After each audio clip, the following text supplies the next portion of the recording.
ഇപ്പോൾ ബില്ല് വരുവാൻ പോകുന്നത് ചരിത്രമായ ഒരു സമയമെന്നാണ് പ്രധാനമന്ത്രി അടക്കം വിശേഷിപ്പിക്കുന്നത്. എങ്ങനെ കാണുന്നു? ചരിത്രം എന്ന് പറയുന്നത് പാർലമെന്ററി ജനാധിപത്യത്തിൻ്റെ അന്തസ്സത്തെ തകർത്തുകൊണ്ട് അവർക്കിഷ്ടമുള്ള രീതിയിൽ രാജ്യത്തെ വിഭജിക്കാനും ഡെലിമിറ്റേഷൻ നടത്താനും വേണ്ടിയിട്ടുള്ള അധികാരം നൽകുന്ന ബില്ല്. ഇതിനകത്ത് പ്രധാനപ്പെട്ട ഒരു കാര്യം നമ്മൾ മനസ്സിലാക്കേണ്ടത്, ഈ ബില്ല് പാസ്സായി കഴിഞ്ഞാൽ പിന്നെ രാജ്യത്തെ മണ്ഡലങ്ങളുടെ അതിർത്തി നിർണ്ണയം നടത്താൻ പിന്നീട് കേവല ഭൂരിപക്ഷം മാത്രം മതി ഒരു സർക്കാരിന്. പാർലമെൻറ്റിനെയോ പ്രതിപക്ഷത്തെയോ വിശ്വാസം എടുക്കേണ്ട കാര്യമില്ല. ഏറ്റവും പ്രധാനപ്പെട്ട കാര്യം അതാണ് മനസ്സിലാക്കേണ്ടത്. പാർലമെൻറ്റിനെയോ പ്രതിപക്ഷത്തെയോ വിശ്വാസത്തിലെടുക്കാതെ മണ്ഡല പുനർനിർണ്ണയം ഈ ഭരിക്കുന്ന ഗവൺമെൻറ് ഇഷ്ടം പോലെ നടത്താനുള്ള സ്വാതന്ത്ര്യം നൽകുന്ന ഒരു ബില്ലായിട്ടാണ് ഈ ബില്ല് മാറാൻ വേണ്ടി പോകുന്നത്. അതിൻ്റെ അർത്ഥം എന്താ? ആസാമിലും ജമ്മു കാശ്മീരിലും നമ്മൾ കണ്ടതാണ് മണ്ഡല പുനർനിർണ്ണയം എങ്ങനെ നടത്തിയെന്നുള്ളത്. ഏകപക്ഷീയമായിട്ട് തങ്ങൾക്ക് ജയിക്കാൻ വേണ്ടി മാത്രം മണ്ഡലങ്ങളെ വെട്ടിമാറ്റുന്ന രീതി ആസാമിലും ജമ്മു കാശ്മീരിലും കണ്ടതാണ്. ഈ ആസാമിലും ജമ്മു കാശ്മീരിലും സംഭവിച്ചത് രാജ്യവ്യാപകമായി സംഭവിപ്പിച്ച് 2029 നമുക്ക് വരാൻ പോകുന്ന പരാജയത്തെ തടയാൻ പറ്റുമെന്നുള്ളതാണ് മോഡി ബില്ലിലൂടെ ശ്രമിക്കുന്നത്. വനിതാ സംവരണം എന്ന് പറയുന്നത് 2023 പാസ്സാക്കിയിട്ടുണ്ട്. ഞങ്ങൾ വീണ്ടും ആവർത്തിക്കുന്നു, 543 അംഗ പാർലമെൻറ്റിൽ വനിതാ സംവരണം നടപ്പിലാക്കട്ടെ, 1/3 വനിതാ സംവരണം നടപ്പിലാക്കട്ടെ. ഞങ്ങളെല്ലാം പിന്തുണക്കാൻ തയ്യാറാണ്. വനിതാ സംവരണത്തിലെ മറ പിടിച്ചുകൊണ്ട് ഈ ജനാധിപത്യത്തെ മുഴുവൻ കശാപ്പ് ചെയ്ത് ഇന്ത്യയിലെ ഭരണം എല്ലാ കാലത്തും തങ്ങളുടെ കയ്യിൽ നിർത്താമെന്നാണ് ഈ ബില്ലിലൂടെ അവർ വ്യാമോഹിക്കുന്നത്. ഇത് ഒരു കാരണവശാലും അംഗീകരിക്കാൻ പറ്റില്ല. അല്ല, അതൊന്നും നടക്കില്ല കാര്യമില്ല. എല്ലാവർക്കും മനസ്സിലാവില്ല ഇതൊക്കെ. വനിതാ സംവരണം 2023 പാസ്സാക്കിയപ്പോൾ തന്നെ ഞങ്ങൾ പറഞ്ഞതാണല്ലോ. സോണിയാഗാന്ധി, രാഹുൽ ഗാന്ധി, ഖാർഗെജി, ഈ 3 പ്രസംഗങ്ങൾ നിങ്ങൾ എടുത്തു നോക്കണം. അന്ന് ഞങ്ങൾ പറഞ്ഞതാണ്, നിങ്ങൾ ഇപ്പം നടപ്പിലാക്കണം, 2024 നടപ്പിലാക്കണം. 540 അംഗ സഭയിൽ 1/3 വനിതകൾക്ക് കൊടുത്തുകൊണ്ട് 2024 നടപ്പിലാക്കണം പാർലമെന്റ് ഇലക്ഷനിൽ. ആരാണ് നടപ്പിലാക്കാഞ്ഞത്?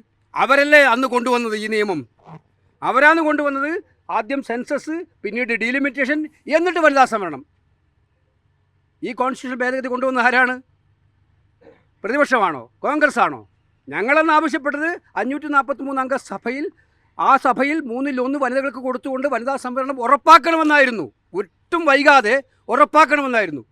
അവരാണ് കൊണ്ടുവന്നത് ആദ്യം സെൻസസിന് ശേഷം ഡീലിമിറ്റേഷൻ, എന്നിട്ട് വനിതാ സംവരണം. ഇപ്പോൾ അവരെന്താ നേരിട്ട് മലക്കം പറഞ്ഞത് എന്താണ്? ഈ മലക്കം മറിച്ചതിൻ്റെ കാരണം എന്താണ്? നിങ്ങൾ മനസ്സിലാക്കേണ്ട കാര്യം, 2 സ്റ്റേറ്റുകളിൽ ഇലക്ഷൻ നടന്നുകൊണ്ടിരിക്കുമ്പം ഈ ഇന്നും നാളെയും നടത്തുന്ന സെഷന് അജണ്ട ഇല്ലയെന്നാണോ നിങ്ങൾ ധരിക്കുന്നത്? കൃത്യമായ അജണ്ടയായിട്ടല്ലേ അവർ വരുന്നത്. അപ്പോൾ ജനാധിപത്യത്തെ എല്ലാ രീതിയിലും അവർ കശാപ്പ് ചെയ്തുകൊണ്ടിരിക്കുകയാണ്. EDയും CBIയും ഉപയോഗിച്ചുകൊണ്ട് കശാപ്പ് ചെയ്തിരിക്കുകയാണ്. ഇലക്ഷൻ കമ്മീഷനെ കശാപ്പ് ചെയ്തിരിക്കുകയാണ്, ഉപയോഗിച്ച് കശാപ്പ് ചെയ്യുകയാണ്.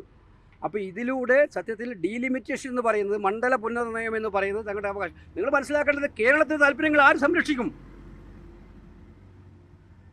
കേരളം പോലുള്ള സംസ്ഥാനത്തോട് നിരന്തരമായ അവഗണനയാണ്. നമ്മൾ തെക്കേ അറ്റത്തുള്ള സംസ്ഥാനമാണ്. ഞാൻ പ്രാദേശികവാദം ഞങ്ങളാരും പറയാറില്ല. പക്ഷേ മാന്യമായിട്ടുള്ളൊരു നീതി കൊടുക്കേണ്ട സംസ്ഥാനത്തിന് ഇപ്പോൾ പറയുന്നതാണ് അവർ പ്രഖ്യാപിക്കുക. ബില്ലിലൊരു പ്രൊവിഷൻ, അവരുടെ പ്രഖ്യാപനം വേറെ. ഇന്നിപ്പോൾ എല്ലാ മാധ്യമങ്ങളും പറഞ്ഞിരിക്കുന്നത് 50% സീറ്റ് വർദ്ധിപ്പിക്കുമെന്ന് ഉറപ്പ് നൽകിയിട്ടുണ്ടെന്ന്. ആർക്കാ ഉറപ്പ് വേണ്ടത്? അതെങ്ങനെ പറ്റുന്നത്? ബില്ലിനൊക്കെ മാത്രമല്ല, ഇതിൽ ഡീലിമിറ്റേഷൻ്റെ സാഹചര്യമാണ് നമുക്ക് മനസ്സിലാക്കേണ്ടത്. ഡീലിമിറ്റേഷൻ കമ്മീഷനുണ്ട്, ബില്ലിൽ പറഞ്ഞിട്ടുണ്ട്. ആരാ ഡീലിമിറ്റേഷൻ കമ്മീഷൻ? ഇവർ നിശ്ചയിക്കുന്ന ഒരു സുപ്രീം കോടതി റിട്ടയേർഡ് ജഡ്ജി. അത് നമ്മൾ കണ്ടു ആസാമിലും ജമ്മു കാശ്മീരിലും. പിന്നെ ഇലക്ഷൻ കമ്മീഷണർ, ചീഫ് ഇലക്ഷൻ കമ്മീഷണറോ ഇലക്ഷൻ കമ്മീഷൻ നിയമിക്കുന്ന ഒരാൾ.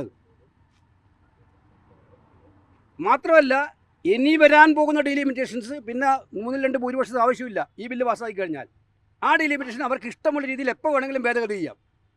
അപ്പോൾ ഇതിനകത്തുള്ള വലിയ ചതിക്കുഴികൾ, ഇന്നലെ ഞാൻ പറഞ്ഞതാണ്, ചതിക്കുഴികളുള്ളൊരു ബില്ലാണ്.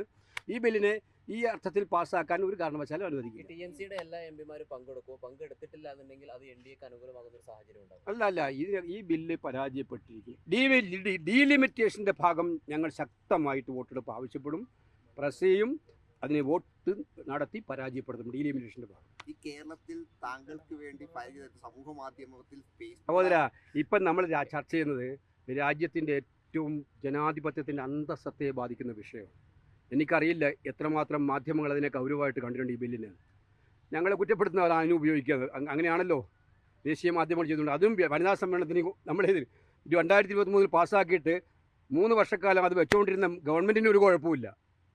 543 അംഗ സഭയിൽ 1/3 അപ്പോൾ തന്നെ ചെയ്യാത്ത ഗവൺമെൻറ്റിനൊരു കുഴപ്പമില്ല. ഞങ്ങൾക്ക് ആ കുഴപ്പം. ഈ രാജ്യത്തെ ബാധിക്കുന്ന, ജനാധിപത്യത്തെ ബാധിക്കുന്ന ഏറ്റവും ഗുരുതരമായ പ്രശ്നം നിലനിൽക്കുമ്പോൾ അത്തരം ചർച്ചകളിലൊന്നും ഞാൻ തൽപരനല്ല. ഞാൻ ഈ മുൻപേ എൻ്റെ കാര്യം പറഞ്ഞിട്ടുണ്ട്. സമൂഹ മാധ്യമങ്ങളോ അതുപോലെ ചർച്ചകളോ നെഗറ്റീവോ പോസിറ്റീവോ ചർച്ചകളോ ഒന്നും അല്ല എത്തിക്കാറുണ്ട്.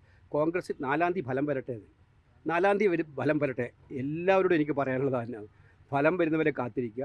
കോൺഗ്രസിൻ്റെ ലീഡർഷിപ്പ് ഉണ്ടാവും, അവിടുത്തെ സിസ്റ്റം ഉണ്ട്, അവിടുത്തെ നേതാക്കന്മാരുണ്ട്, എല്ലാവരും കൂടി ആലോചിച്ച് തീരുമാനിക്കും. നേതാക്കന്മാരെല്ലാം വളരെ ശാന്തരായിട്ടിരിക്കുകയാണ്. അതില്ലാത്ത ഞാൻ പറഞ്ഞത് ആര് പറഞ്ഞാലും ഞാൻ പറഞ്ഞത് എനിക്ക് അവരോടാണ് പറയാനുള്ളത്. ഈ കാര്യത്തിൽ പൊതുജന മധ്യത്തിൽ വലിച്ചിട്ട് ചർച്ച ചെയ്യേണ്ട കാര്യമല്ല ഇത്. ഞാനതിൽ സ്ട്രോങ് ആയിട്ട് ബിലീവ് ചെയ്യുന്ന ആളാണ്. ഞാനൊരു ആസ് എ പാർട്ടിമാൻ പറയാൻ ആഗ്രഹിക്കുന്നത് 4-ാം തീയതി റിസൾട്ട് വരെ ജനങ്ങൾ നമുക്ക് അനുകൂലമായി വിധി എഴുതിയിട്ടുണ്ടെന്നുള്ളതാണ് ഉറച്ച വിശ്വാസം. ആ ഉറച്ച വിശ്വാസം ജനങ്ങളെ വിശ്വാസത്തിലെടുത്തുകൊണ്ട് മുന്നോട്ട് പോവുക, അതിനപ്പുറം വേറെ ഒന്നും അല്ല. ഇതിന് മാത്രമാണോ ചോദ്യം? ഞാൻ ഈ കാര്യത്തിൽ ഇത്രയും പറഞ്ഞു. അല്ല, ഞാൻ പറയുന്നല്ല, ഓരോരാൾക്കും അവരുടെ സ്വാതന്ത്ര്യമുണ്ട്, അദ്ദേഹം സീനിയർ. ഞാൻ പറയുന്നത് പരസ്യ വിവാദങ്ങളിലേക്ക് പോകാതിരിക്കലാണ് നല്ലത് എന്നുള്ള കാര്യം ഞാൻ പറയുന്നത് മാത്രമേ ഉള്ളൂ. ഇതിപ്പം കെ സുധാകരൻ മാത്രമല്ലല്ലോ, ആരായാലും ഞാൻ പറയുന്നത് അങ്ങനെയാണ്. നമ്മൾ പറയേണ്ടത് സ്വാഭാവികമായിട്ടും നമ്മൾ വേണ്ട ഇത്തരം ചെയ്ത കാര്യങ്ങൾ അങ്ങനെയാണ്. ചില മാധ്യമങ്ങളൊക്കെ ഇന്നലെ മിഞ്ഞാന്നൊക്കെ ചർച്ച ചെയ്ത് എന്നെക്കുറിച്ച് ചർച്ച ചെയ്തതിനെക്കുറിച്ച് പ്രവർത്തകരുടെ വിഷമമില്ലേ? ഇല്ലേ? നമ്മൾ വട്ടപൂജയാന്നൊക്കെ പൂജ ആയിക്കോട്ടെ. ഞാൻ കഴിഞ്ഞ 10 കൊല്ലമായിട്ട് ഞാൻ ഇത് കേട്ടുകൊണ്ടിരിക്കുകയാണ്, മനസ്സിലായില്ലേ? ഈ വിമർശനമൊക്കെ കേട്ടോണ്ട് ചില അവരാണ് തീരുമാനിക്കുന്നത്, അവർ തീരുമാനിക്കട്ടെ. ഓ അത് ശരി. സഹോദര, ഞാൻ പറഞ്ഞു കൃത്യമായിട്ട്, വെയിറ്റ് ഫോർ ദ റിസൾട്ട്. ഈ റിസൾട്ട് കാരണം ഇതിനകത്ത് ഞാൻ എൻ്റെ കൃത്യമായ കാര്യം പറഞ്ഞു. നമ്മളെല്ലാവരും പാർട്ടിക്കാരാണ്, ഞങ്ങൾ നേതാക്കന്മാരെല്ലാം പരസ്യമായിട്ടും യോജിച്ച് പ്രവർത്തിക്കുന്നവരാണ്. ആ പ്രവർത്തിക്കുന്ന യോജിപ്പ് ഇപ്പോഴുണ്ട്. കേരളത്തിലെ കോൺഗ്രസ് ഭയങ്കര ഉരുൾപൊട്ടലുണ്ടാവും തിരഞ്ഞെടുപ്പിന് മുമ്പ്. ഇതായിരുന്നു നിങ്ങളെല്ലാം പറഞ്ഞുകൊണ്ടിരുന്നത്. സ്ഥാനാർത്ഥി നിർണ്ണയം വന്നാൽ ഭയങ്കര ഉരുൾപൊട്ടലുണ്ടായിരിക്കും, വലിയ കലാപമായിരിക്കും ഉണ്ടാകുമ്പോൾ. കേരളത്തിൽ ഒന്നും ഉണ്ടായില്ലല്ലോ. ഇത്തിരി സ്മൂത്തായിട്ട് എല്ലാവരും യോജിച്ചു നടക്കും. അതുപോലെ സ്മൂത്തായിട്ട് കാര്യങ്ങൾ നടക്കും. പാർട്ടിക്ക് ഒരു ലീഡർഷിപ്പ് ഉണ്ട്, അതനുസരിച്ച് പാർട്ടിക്ക് വ്യവസ്ഥാപിതമായ മാർഗ്ഗങ്ങളുണ്ട്, നേതാക്കന്മാരുമായിട്ടുള്ള ഡിസ്കഷൻ ഉണ്ടാവും. ഇതെല്ലാം കൂടിയിരുന്നിട്ട് ഒന്നിച്ചിരുന്ന് തീരുമാനം എടുക്കും. അതൊന്നും ബേസാണ്. അതുകൊണ്ട് എനിക്ക് പറയാനുള്ളത് ഇത്തരം പൊതു ചർച്ചകൾ ഒഴിവാക്കണം എന്നാണ് എനിക്ക് പറയാം. അത് ശരി. നിങ്ങൾക്ക് ഇതിന്റെ ചോദ്യം കെ സുധാകരനെ കുറിച്ച് അല്ലല്ലോ ഞാൻ പറഞ്ഞത്. കെ സുധാകരൻ ഇന്നലെ ഇത് പൊതുവായിട്ടുള്ള കാര്യമാണ് പറഞ്ഞത്. നിങ്ങൾക്കപ്പോൾ ഈ ഡീലിമിറ്റേഷനെ കുറിച്ച് ഒരു താല്പര്യമില്ല. അതാണ് ഉദ്ദേശം, എനിക്ക് മനസ്സിലായി. ആ ചർച്ചകൾക്ക് ഒരു താല്പര്യമില്ല. ചർച്ച വീണ്ടും കോൺഗ്രസിനകത്തെ ഈ രാജ്യത്തെ ബാധിക്കുന്ന ഏറ്റവും ഗൗരവതരമായ പ്രശ്നം ചോദിക്കാൻ വന്നിട്ട് നിങ്ങൾ ചോദിക്കുന്ന ഇതാണ്, മനസ്സിലായില്ലേ? അപ്പോൾ ഒരു സാഹചര്യത്തിൻ്റെ പ്രാധാന്യമില്ലേ? സാഹോദര്യത്തിൻ്റെ ഒരു പ്രാധാന്യമില്ലേ സഹോദര? സാഹോദര്യത്തിൻ്റെ ഒരു പ്രാധാന്യമില്ലേ? ഇന്ന് ഇന്ത്യ മുഴുവൻ ചർച്ച ചെയ്യുന്നു, ലോകം മുഴുവൻ ചർച്ച ചെയ്യുന്ന എന്താണ്? പാർലമെൻറ്റിൽ ഇത്ര തിടുക്കപ്പെട്ട ഒരു സമ്മേളനം വിളിച്ചു കൂട്ടുക. 2 സ്റ്റേറ്റിൽ ഇലക്ഷൻ പോകുമ്പം അവിടുത്തെ എം പിമാർക്ക് പോലും അവിടെ നിൽക്കാൻ പറ്റത്തില്ല, ഇവിടെ വിളിച്ചു കൊണ്ടുവരിക. എന്നിട്ട് വലിയ കാര്യം നടക്കുമ്പോൾ നിങ്ങൾ കേരളത്തിലെ കോൺഗ്രസിലെ പ്രശ്നം എങ്ങനെ കുത്തിവെപ്പിക്കാൻ പറ്റുന്നത്? അല്ല, ഞാൻ പറഞ്ഞ ഞാൻ എല്ലാവരോടും പറയുന്നത് തന്നെയാണ്. നേതാക്കന്മാരെല്ലാം വളരെ വളരെ സീനിയർ നേതാക്കന്മാരായത് ഞങ്ങളെല്ലാവരും ഒന്നിച്ചാണ് ചർച്ച ചെയ്യുന്നത്. അത് ചർച്ച ചെയ്യുന്നത് അതിനോട്ട് പോകും, ഒന്നിച്ച് മുന്നോട്ട് പോകും. നിങ്ങൾക്ക് ഒരു പ്രശ്നം ഉണ്ടാവില്ല.